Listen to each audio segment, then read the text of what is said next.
I literally just nursed him to sleep. Like, we literally laid in the bed together for so long. He was asleep. He nursed until he went to sleep. He was knocked out. I just got up and I turned around because something said just check. And look at him. Are you not tired anymore? Well, he's quiet, so I'm leaving. I see you later, baby.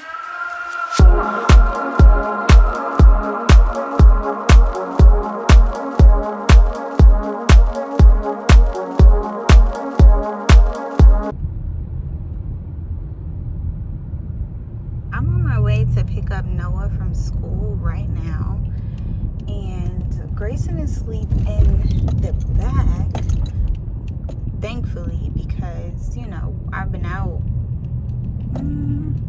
We've been out, I forget like what time we left, maybe like 11, 12 o'clock, sometime around there. But Grayson didn't really nap while we were out, so it's good that he's sleeping now because he has to be up by 5. Like, in order for him to go to bed at 7, I make sure that he's up by 5 and stays up until bedtime. Anyways, so I'm happy that Grayson is sleeping. I'm on my way to get Noah now. And after I get Noah, I'm thinking about calling my mom. I should call my mom and see what she's doing. I pass my mom's house every day to pick up and drop off Noah at school. But I haven't actually seen my mom in like at least a month. I haven't seen her in a while. So I'm gonna call her and see what she's up to. She gets off of work, I believe she gets off of work at like 1:30 or something like that, but sometimes she works overtime, so she'll stay at work until somewhere around 5. So I'm not sure if she's home, but if she is, maybe we'll drop by there so she could see her grandsons and her favorite daughter, of course. So yeah, we'll see. We're at my mom's house now. I'm waiting for her to come downstairs. Right, boo? We gonna see G-Ma? Yeah. So yeah, we're gonna just like stay outside and talk for a little while, let her see the kids and whatnot, because my mom has 2 Pomeranians and my son is allergic to dogs. So we're not gonna go in, not today, but it'll be nice to talk with her. So yeah. Quick plug for QPS. If you are in the Minneapolis area and you need cleaning services, be sure to call that number on the back of my shirt. I'm actually cleaning my own home, but I just happen to have on this shirt.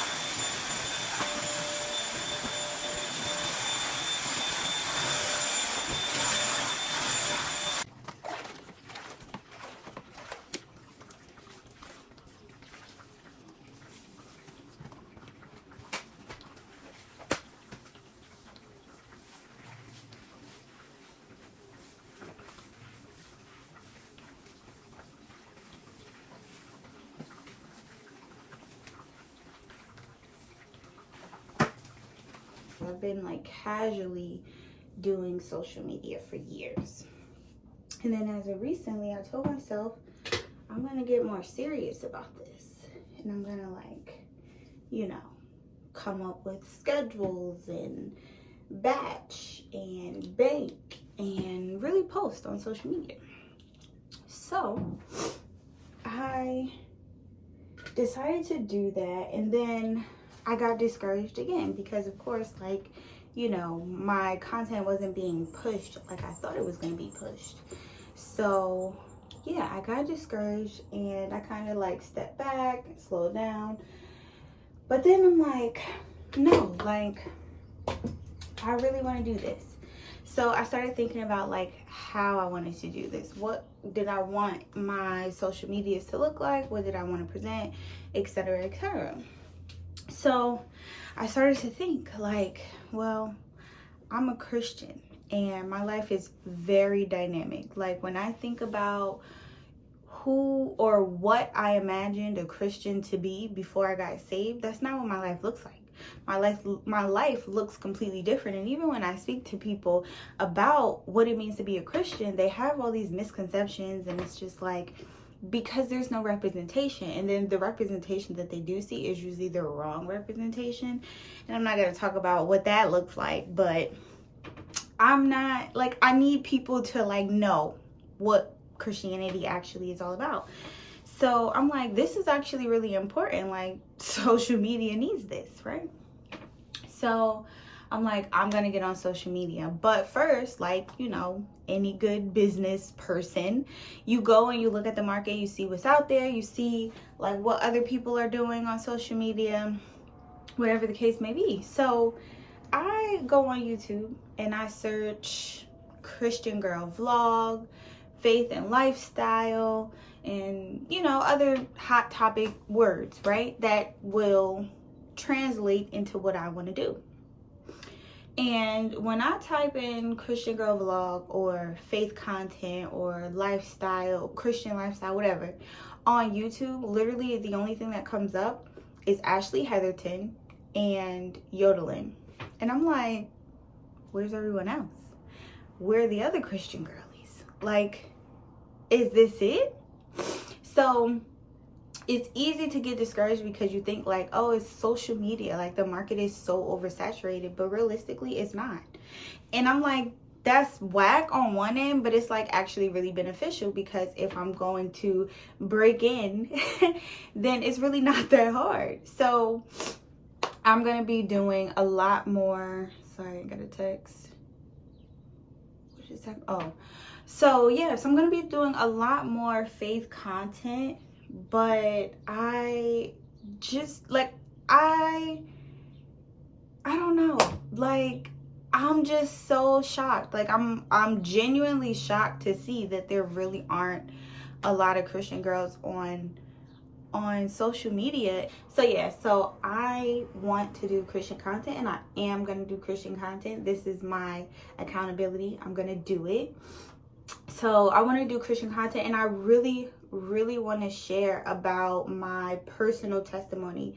And when I think about my personal testimony, because like I said, I've been doing social media casually over the years, and every once in the blue moon something will go viral or get a lot of attention, and when it's Christ-centered, the comments are always like, why are you testing my flesh like this? Like, why are you trolling me? So for my personal testimony, I really want to share it on Patreon. And while Patreon is beneficial because there's like the whole money making aspect, I need to have like some type of gates, right? Like, I'm not gonna make my YouTube private. I'm just not doing that. But Patreon, you kind of have to like buy in order to see the content. And when I say buy in, I mean like, I'm not gonna have to deal with a bunch of trolls in my comments simply because they have that much access to me. Like, I kind of need the access to be restricted. So I want to share my personal testimony on Patreon, and I want to share my personal testimony not because I'm like super interesting, but simply because since I gave my life to Christ, so much has happened. Like, so many things have changed, from me becoming a wife to me being a stay-at-home mom, like me transitioning back in and out of the work field. Like, there has been so many things, all the doctor's visits that we've had to endure, the people that we have lost and gained. Like, so much has happened, and through it all, there's always that testimony of God providing or God comforting us.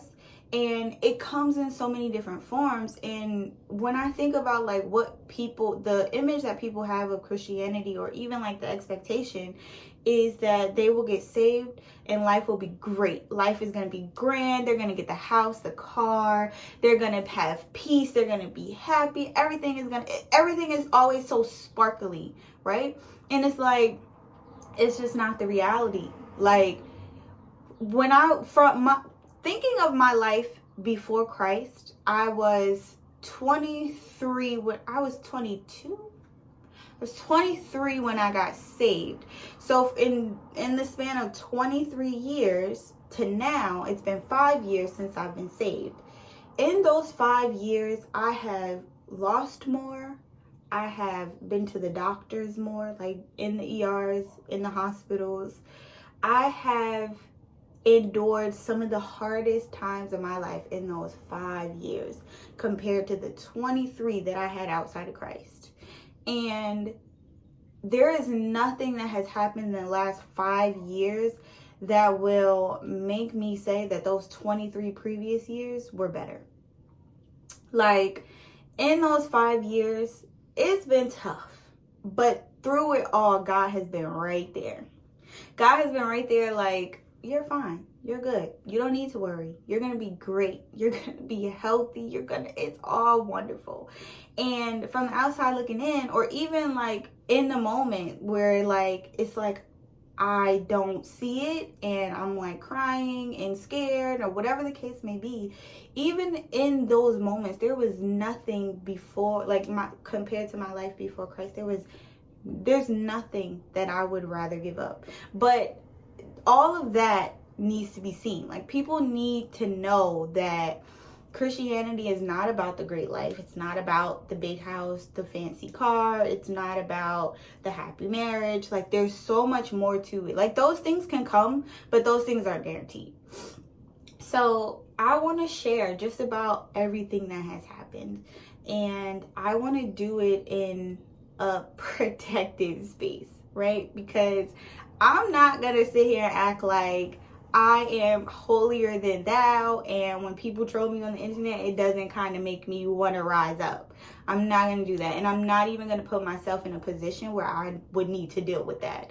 So I want to share my personal testimony and talk about my life in Christ on Patreon, and I'm going to start doing that really, really soon. But of course, the link is going to be in my bio, so feel free to join the wait list while I begin to, batch and pump out that content. So I'm going to share my personal life and my personal testimonies on Patreon, but on this channel, like on my YouTube, we're definitely going to talk about realistic, ordinary Christian life, right? Like the everyday Christian lifestyle and what that looks like. And we're going to talk about fellowship and reading and prayer and everything. It's going to be great. I'm so excited. And I'm going to keep doing my vlogs too, because I enjoy doing vlogs. But we're going to talk about Christian life a lot more.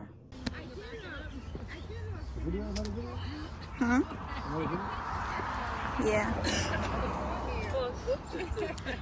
Babe, let me look at you. So handsome. Yeah. Wow. Can't debate that. You look better than me, right? I mean, you look like me.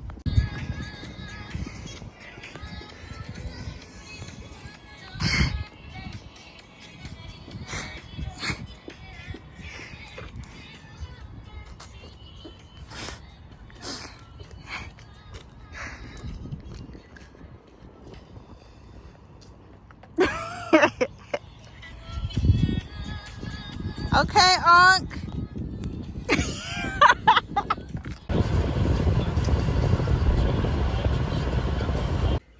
I just dropped my children off with their grandmother for the night. So I'm gonna hurry up and fold this laundry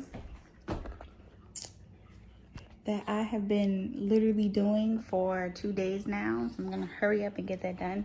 Hopefully I can have that done before my husband gets home. I'm guessing he'll be home in the next like 10 to 15 minutes, but I'm gonna hurry up and do that. And then I'm gonna start getting ready because we have a date night tonight. Yeah? Yeah. I mean, you did. I know. You didn't really want to go. You purposely didn't remember. Anyways, See, there's a difference. I finished the laundry. And I forgot that he said he wanted to go to the gym before our little date night. Purposely didn't remember. So we're on our way to the gym. There is a difference.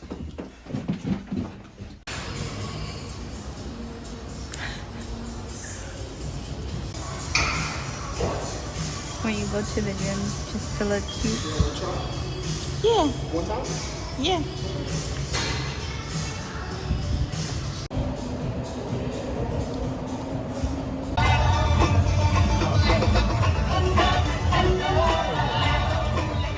All right, rate the movie.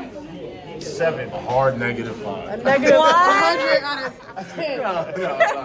It's straight dude. The content was good, but they were doing a lot. They dragged that. Yeah, they dragged it. I thought it was really good. I enjoyed myself. Whatever YouTube channel, Comic Store and all that, gave it a 10 out of 10. You guys are lying. Word. It wasn't. Oh, look at that smile. Noah, you're so handsome. You're okay. You gotta stop telling Grayson sweet. You're gonna go through the world just thinking he's handsome, thinking he can get away with stuff. Just because he's handsome. That's not how the world works. I mean, for women, that's how it works. It doesn't work that way for men? Men don't have pretty privilege? I'm not using that word on my side. Absolutely not.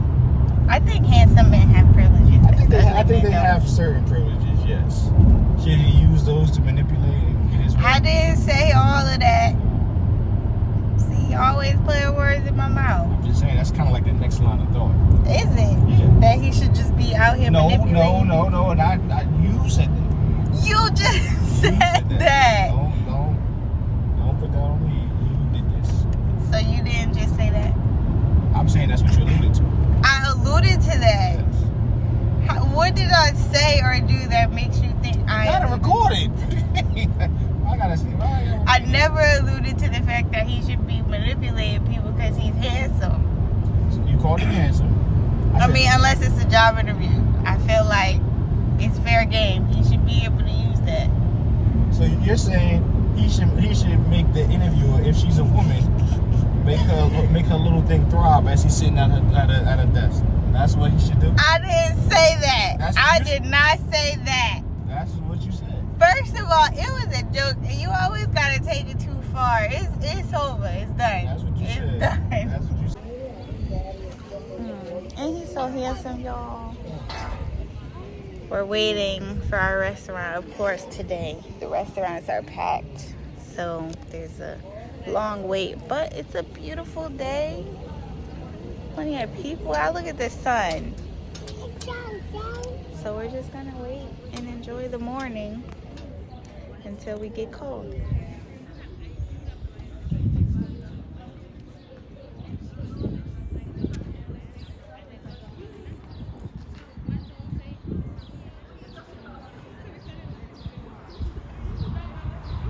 Gotta let them run off some of that energy.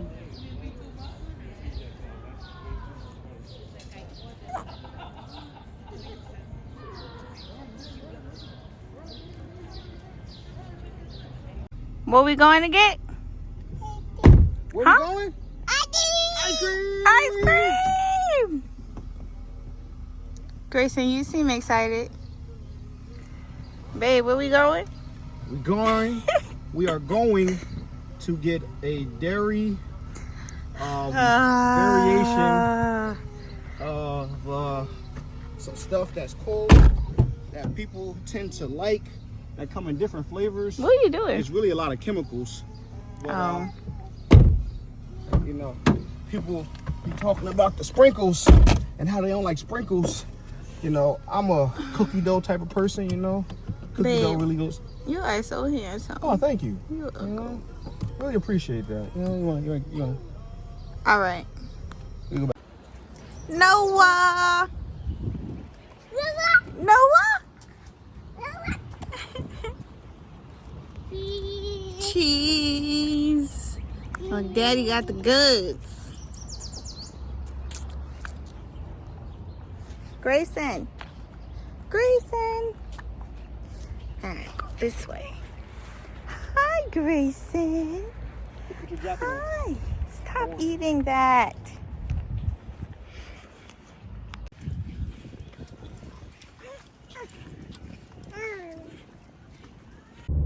Noah. Hi. Look at mommy.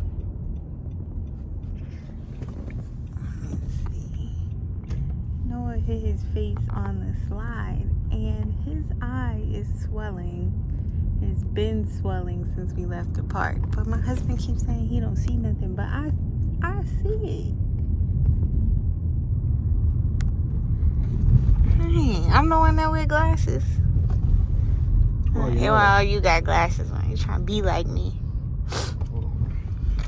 No. Oh my goodness. The disrespect. Are you okay, son? Does your eye hurt? You just saying that? It hurt? Why are you in your nose?